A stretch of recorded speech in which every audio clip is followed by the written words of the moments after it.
Dear students and viewers, मैं हूं doctor Shiv Harsh Singh और आज मैं आपके समक्ष विकासशील देशों में संविधानवाद की स्थिति पर एक व्याख्यान लेकर प्रस्तुत हूं। स्टूडेंट्स एंड व्यूअर्स, विकासशील देशों का तात्पर्य है एशिया, अफ्रीका और लैटिन अमेरिका महाद्वीप के वे देश जो कि द्वितीय विश्व युद्ध के बाद विउपनिवेशीकृत हुए और जिन्हें नवोदित राष्ट्र भी कहा जाता है। ये नवोदित राष्ट्र सभी अभी विकासशील अवस्था में हैं। इन विकासशील देशों में संविधानवाद अभी तक अस्थायित्व के दौर से गुजर रहा है। यहाँ की राजनीतिक प्रक्रियाएं संक्रमण की अवस्था में हैं, इसलिए संविधानवाद के आधार अभी तक सुनिश्चित नहीं हो पाए हैं। ये अफ्रो एशियाई और लातीनी अमेरिकी देश विविध प्रकार की समस्याओं से ग्रस्त हैं और इन देशों की समस्याएं इतनी विविध और इतनी अधिक हैं कि इनकी सूची तैयार करना बहुत कठिन है। परंतु मोटे तौर पर जो इन सभी विकासशील देशों की सामान्य समस्याएं हैं जिनकी वजह से संविधानवाद अभी तक सुस्थिर नहीं हो सका है, वे कुछ इस प्रकार हैं। सबसे पहली समस्या है राजनीतिक स्थायित्व की समस्या, प्रॉब्लम ऑफ पॉलिटिकल स्टेबिलिटी। दूसरी, आर्थिक विकास की समस्या, प्रॉब्लम ऑफ इकोनॉमिक डेवलपमेंट। तीसरी, सुरक्षा की खोज, क्वेस्ट फॉर सिक्योरिटी। चौथी, राजनीतिक सत्ता की वैधता की समस्या, problem of legitimacy of political authority. पांचवी, सामाजिक सांस्कृतिक साम्य का लक्ष्य, goal of socio cultural equilibrium. छठवीं, आधुनिकीकरण में रुकावटों की समस्या, problem of hurdles in the way of modernisation. और सातवीं, राजनीतिक संरचना विकल्पों के चुनाव की समस्या, problem of selection from amongst the alternative political structures. और जो आठवीं समस्या है वह है राजनीतिक और अंतर्राष्ट्रीय प्रतिष्ठा व अभिज्ञान की तलाश, quest for international Prestige and international identity. विद्यार्थियों एवं दर्शकों, जहाँ तक पहली राजनीतिक समस्या का सवाल है, जो विकासशील देश हैं ये सभी नवोदित राष्ट्र हैं। ये सब लगभग सभी देश द्वितीय विश्व युद्ध के पश्चात विभिन्न समय पर स्वतंत्र हुए हैं। ये लगभग सभी किसी न किसी पाश्चात्य देश के उपनिवेश थे और ये सारे देश जब स्वतंत्र हुए तो इन देशों को जब स्वतंत्रता मिली तो स्वतंत्रता मिलने की जो स्थिति है वह भी भिन्न भिन्न थी। कुछ देशों को स्वतंत्रता लंबे राष्ट्रीय आंदोलन के पश्चात मिली, कुछ देशों को स्वतंत्रता तुरंत ही मिल गई, जैसे कि भारत को एक लंबे राष्ट्रीय आंदोलन के पश्चात स्वतंत्रता मिल सकी, परंतु श्रीलंका को शीघ्र ही स्वतंत्रता मिल गई। तो इस प्रकार से जितने भी ये विकासशील देश हैं उनमें अधिकांशतः पॉलिटिकल इंस्टेबिलिटी है, राजनीतिक अस्थायित्व है। कोई भी राजनीतिक व्यवस्था वह बहुत दिन तक चल नहीं पाती, अपनी जड़ें नहीं जमा पाती।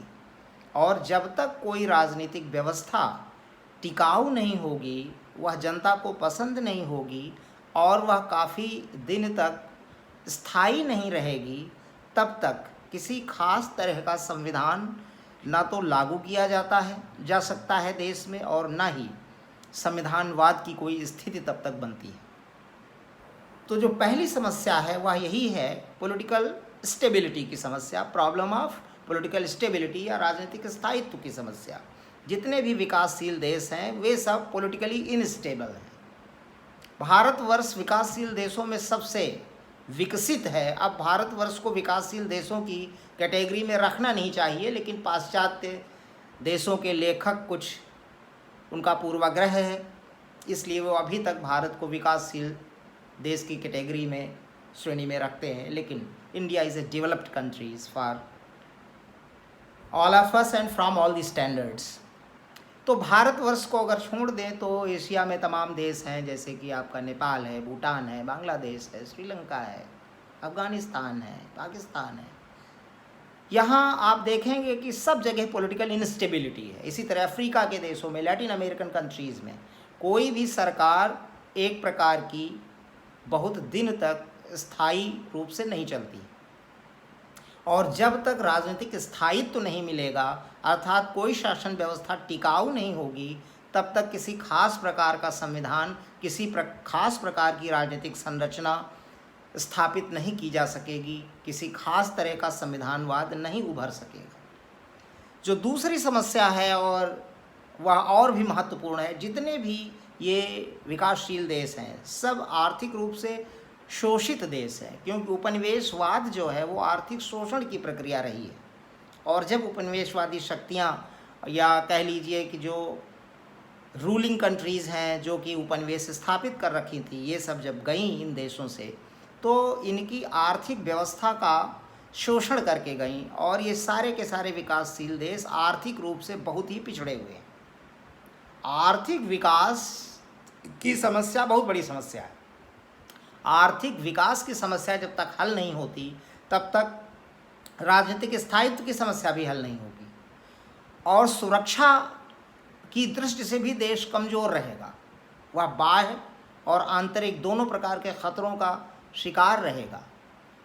जब तक आर्थिक विकास की समस्या हल नहीं होती, तब तक कोई भी देश, वह न तो अच्छी सेना रख सकता है, ना अच्छे हथियार रख सकता है, ना वह अपने देश में बड़ी हर प्रकार की, विविध प्रकार की इंडस्ट्री स्थापित कर सकता है, जिससे कि देश आत्मनिर्भरता की स्थिति में आए। तो इस प्रकार से आर्थिक विकास की जो समस्या है वो अनेक प्रकार की अन्य समस्याओं को जन्म देती है, जिसमें राजनीतिक स्थायित्व तो पहले स्थान पर है। राजनीतिक अस्थायित्व जब रहेगा, तब तक संविधानवाद स्थापित नहीं हो सकेगा। आर्थिक विकास न होने की वजह से जनता किसी भी प्रकार की सरकार को बहुत दिन तक बर्दाश्त नहीं करती, टिकने नहीं देती। जनता यह चाहती है कि बार बार किसी न किसी सरकार को मौका दिया जाए, सरकार को बदला जाए। हो सकता है कि ये नहीं तो दूसरी सरकार आर्थिक विकास की दर को तेज करे और आर्थिक विकास का लाभ जनता को मिले। तो आर्थिक विकास की समस्या से अन्य प्रकार की समस्याएं भी उत्पन्न होती हैं, जैसे सुरक्षा की समस्या, राजनीतिक अस्थायित्व की समस्या, और देश अनेक प्रकार की समस्याओं से ग्रस्त हो जाता है। हम ये कह सकते हैं कि आर्थिक विकास की तुलना हम शरीर के इम्यून सिस्टम से कर सकते हैं। जैसे शरीर की प्रतिरक्षण शक्ति जब कमज़ोर होती है तो शरीर बहुत प्रकार के रोगों का शिकार सहजता से हो जाता है। उसी प्रकार जब देश की अर्थव्यवस्था कमज़ोर होती है, उसका आर्थिक विकास नहीं होता है, तो देश तमाम तरह की समस्याओं का शिकार हो जाता है, जिनमें कि आर्थिक विकास जो है वह खास करके राजनीतिक स्थायित्व नहीं होने देता, और साथ ही साथ सुरक्षा, आंतरिक और बाह्य सुरक्षा के खतरे देश के लिए बने रहते हैं, और किसी खास प्रकार का संविधान वह स्थापित नहीं हो सकेगा। संविधानवाद के आधार सुनिश्चित नहीं हो पाएंगे। किस प्रकार का संविधानवाद देश चाहता है, संविधानवाद के किस प्रकार के आधार होने चाहिए, दार्शनिक एवं संस्थात्मक। तो इस प्रकार से जो आर्थिक विकास की समस्या है, बहुत बड़ी समस्या है, और इससे सारे विकासशील देश ग्रस्त हैं। इसी से जुड़ी हुई चीज़ अभी हमने बताई, जो तीसरी समस्या है वो सुरक्षा की खोज, क्वेस्ट फॉर सिक्योरिटी। जितने भी विकासशील देश हैं वे आर्थिक रूप से कमज़ोर हैं, इसलिए सैन्य रूप से कमज़ोर हैं, और इस वजह से आंतरिक सुरक्षा की समस्या भी बनी रहती है। तमाम सारे जो असंतुष्ट समूह हैं देश के, वे आंतरिक सुरक्षा का खतरा उत्पन्न करते हैं, और सरकार उनको संतुष्ट नहीं कर पाती। आंतरिक सुरक्षा की समस्या की वजह से कभी कभी आंतरिक समूह बाह्य शक्तियों को उकसाते हैं हस्तक्षेप करने के लिए, और देश सैन्य हस्तक्षेप का शिकार भी हो सकता है, यहाँ तक कि देश बाह्य आक्रमण का शिकार हो सकता है। तो सुरक्षा की खोज भी बहुत बड़ी समस्या है ये विकासशील देशों के साथ। और जब तक देश सुरक्षित नहीं होगा बाह्य और आंतरिक रूप से, तब तक वह आर्थिक विकास भी नहीं कर सकेगा, तब तक वह राजनीतिक स्थायित्व तो नहीं प्राप्त कर सकेगा, और तब तक कोई भी संविधान अपनी जड़ें नहीं जमा सकेगा, अपने पांव नहीं जमा सकेगा, और संविधानवाद का कोई भी प्रकार वह वहाँ पर सुस्थिर और सुस्थापित नहीं हो सकेगा। जो चौथी समस्या है वह है राजनीतिक सत्ता की वैधता की समस्या। जो भी शासन सत्ता संभालता है समूह, वह पूरी तरह से लेजिटिमेट नहीं होता। लेजिटिमेसी देश की जनता के बहुमत से उत्पन्न होती है। जब तक किसी भी शासन व्यवस्था को देश की अधिकांश जनता का समर्थन नहीं प्राप्त होगा, तब तक वह पूर्ण रूपेण वैध नहीं कही जाएगी। तो विकासशील देशों में जो भी सरकारें आती हैं, वे बहुत बड़ी संख्या में या देश की अधिकांश जनसंख्या का समर्थन नहीं प्राप्त करती, और इसलिए कोई भी सरकार वह वैध नहीं होती पूरी तरह से। आप पाकिस्तान को देख लीजिए, वहाँ प्रजातंत्र आता है, फिर मिलिट्री डिक्टेटरशिप आ जाती है। किसी भी प्रकार की सरकार को संपूर्ण जनता का या जनता के अधिकांश लोगों का समर्थन नहीं प्राप्त होता है। तो जितने भी विकासशील देश हैं, वहाँ पर राजनीतिक सत्ता की वैधता की समस्या लगातार बनी हुई है। जब तक किसी भी सरकार को अधिकांश जनता का समर्थन नहीं मिलेगा, अफगानिस्तान में देख लीजिए, यही समस्या है, राजनीतिक सत्ता की वैधता की समस्या। नेपाल की स्थिति भी बहुत अच्छी नहीं है, भूटान में थोड़ा सा बेहतर स्थिति अब हो रही है। तो कहने का तात्पर्य यह है कि राजनीतिक सत्ता की वैधता का तात्पर्य है कि देश की अधिकांश जनता का किसी भी राजनीतिक सत्ता को समर्थन, जब देश की अधिकांश जनता का मत, देश की अधिकांश जनता का समर्थन किसी भी सरकार को प्राप्त नहीं होता है, तो राजनीतिक सत्ता की वैधता की समस्या खड़ी होती है। और यही समस्या लगभग सारे विकासशील देशों में कमोवेश उपस्थित है, विद्यमान है।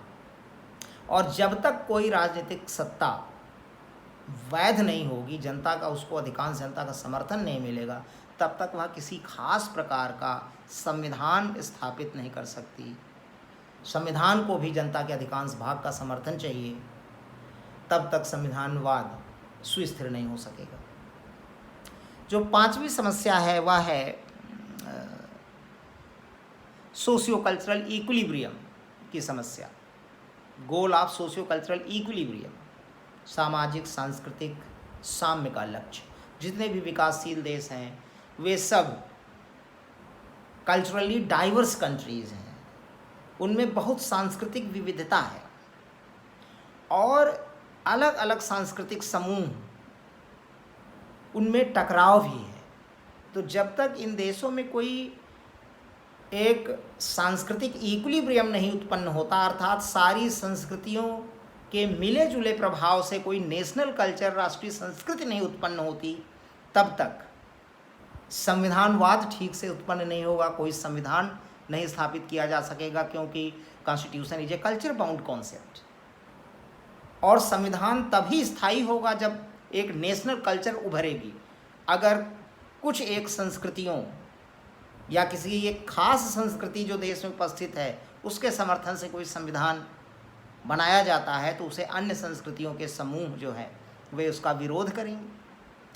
तो सारे के सारे विकासशील देशों के समक्ष सोशियो कल्चरल इक्विलिब्रियम प्राप्त करने का लक्ष्य है, सामाजिक सांस्कृतिक साम्य प्राप्त करने का लक्ष्य विद्यमान है। जब तक कोई नेशनल कल्चर सारी संस्कृतियों के सम्मिश्रण से नहीं उत्पन्न होती, तब तक किसी खास तरह का संविधान स्थापित नहीं किया जा सकेगा, और तब तक संविधानवाद के आधार सुनिश्चित नहीं होंगे। जो छठवीं समस्या है वह मॉडर्नाइजेशन या आधुनिकीकरण के मार्ग में रुकावटों की समस्या है। जितने भी विकासशील देश हैं लगभग सभी देशों में देश में दो प्रकार के समूह उपस्थित होते हैं, या कह लीजिए कि देश दो भागों में विभाजित होता है। एक भाग देश का या एक समूह देश का वह ट्रेडिशनल कल्चर या ट्रेडिशनल अथॉरिटी, जैसे कि राजतंत्र चला आ रहा है तो वह राजतंत्र का समर्थक होगा। एक दूसरा समूह जो होगा वह प्रोग्रेसिव हो सकता है, वह प्रजातंत्र का समर्थक हो सकता है। तो मॉडर्नाइजेशन का मतलब वेस्टर्नाइजेशन नहीं है, लेकिन मॉडर्नाइजेशन, अगर पॉलिटिकल मॉडर्नाइजेशन की बात करें तो इसे हम इक्वेट कर सकते हैं, इट इज़ डेमोक्रेटाइजेशन। लेकिन किसी भी खास दिशा में जब देश जाना चाहेगा तभी जा सकेगा जब तक एक मतैक्य उभर करके आएगा पूरे देश से कि हमें डेमोक्रेटाइजेशन करना है या हमें ट्रेडिशनल पॉलिटिकल स्ट्रक्चर को फॉलो करना है और उसी को समर्थित करना है, उसी को समर्थन देना है। तो अक्सर सारे जो विकासशील देश हैं, अफ्रीका में ये चीज़ बहुत ज़्यादा देखी गई है और एशिया में भी है, लैटिन अमेरिका में भी है, कि एक समूह जो देश का है वह ट्रेडिशनल अथॉरिटी का समर्थन करता है। अगर राजतंत्र चला आ रहा है तो राजतंत्र का समर्थन करता है, और दूसरा समूह जो है वह आधुनिकीकरण चाहता है, डेमोक्रेटाइजेशन चाहता है। इन दो समूहों में टकराव होता है, इससे मॉडर्नाइजेशन हो नहीं पाता, आधुनिकीकरण हो नहीं पाता, और संविधान का निर्माण करना, संविधान वहाँ से स्थापित करना भी मॉडर्नाइजेशन है। तो जब तक पूरे देश की जनता में एक मतैक्य नहीं उत्पन्न होगा कि हमें ट्रेडिशनल अथॉरिटी के साथ रहना है, उसी को समर्थन देना है और उसी को बनाए रखना है, या हमें पॉलिटिकल मॉडर्नाइजेशन करना है, डेमोक्रेसी की तरफ जाना है, तब तक किसी खास प्रकार का संविधान स्थापित नहीं किया जा सकता।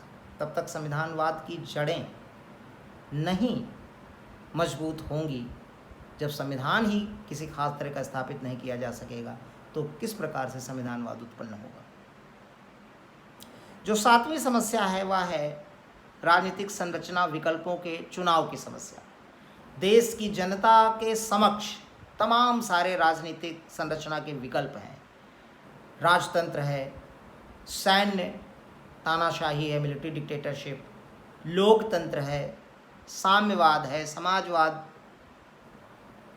है।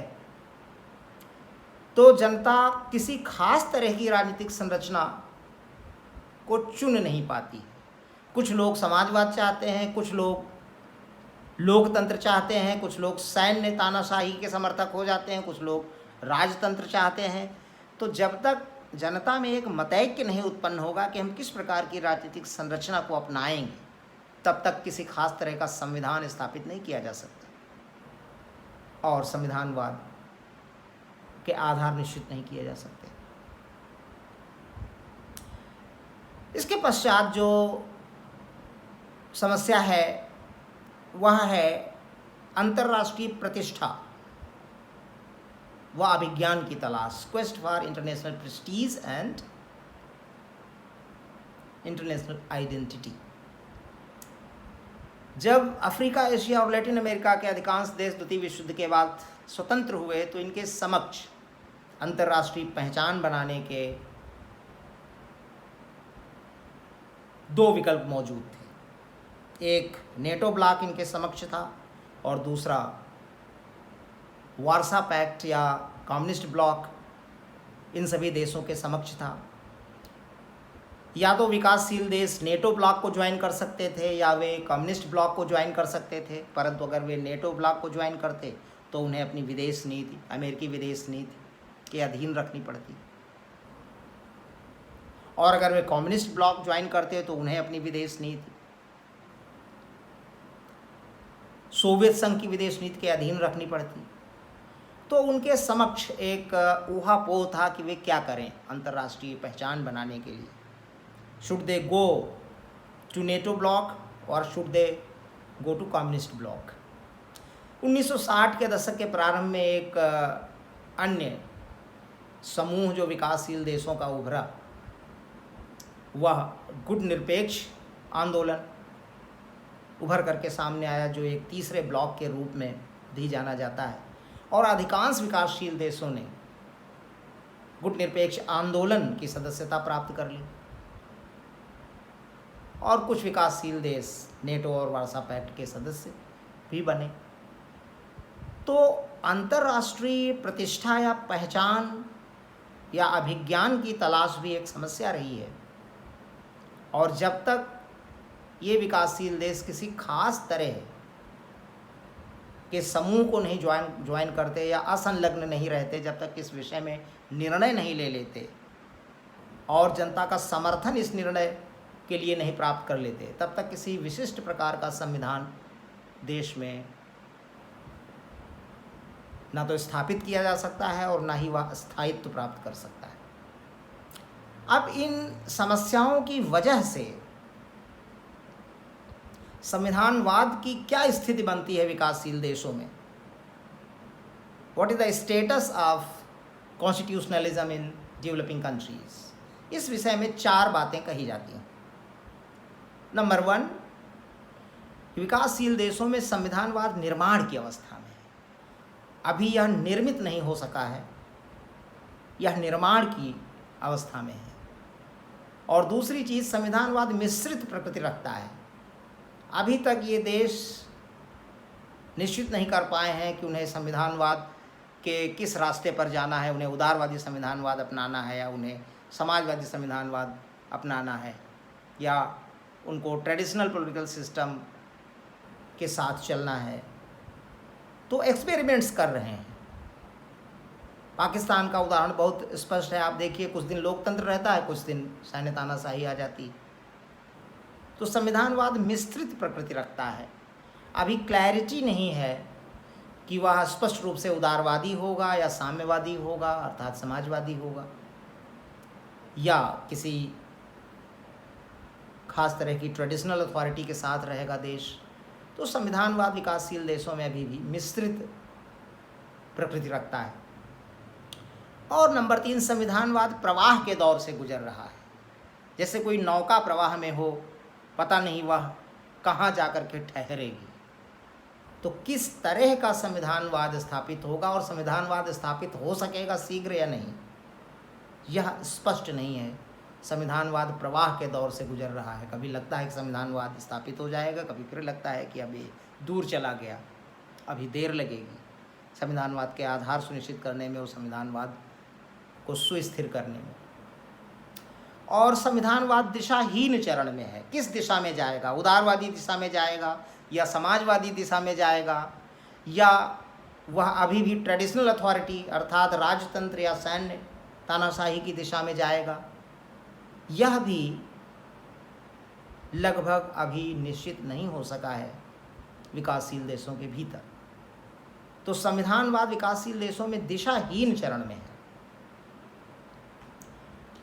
इस प्रकार से आप देख सकते हैं कि विकासशील देशों में संविधानवाद की स्थिति अभी तक बहुत स्पष्ट नहीं है। संविधानवाद अस्थायित्व के दौर से गुजर रहा है, राजनीतिक प्रक्रियाएं संक्रमण की अवस्था से गुजर रही हैं और संविधानवाद के आधार सुनिश्चित नहीं हो सके। निष्कर्ष में हम होवार्ड रिगिन्स के शब्दों को उद्धृत कर सकते हैं। होवार्ड रिगिन्स ने अपनी प्रसिद्ध पुस्तक the rulers imperative strategies for political survival in Asia and Africa 1968 में बहुत सुंदर ढंग से लिखा है कि राज्य नए हैं, राजनीतिक खेल के नियम प्रवाह में हैं, इसलिए विकासशील देशों में संविधानवाद अभी तक सुस्थिर नहीं हो सका है। So students and viewers, this is all about the status of constitutionalism in developing countries. Listen this video carefully and derive some benefit out of it. You can also watch this video on Facebook and wait for next video, and don't forget to subscribe this channel if you have not subscribed this channel yet. Thank you so much.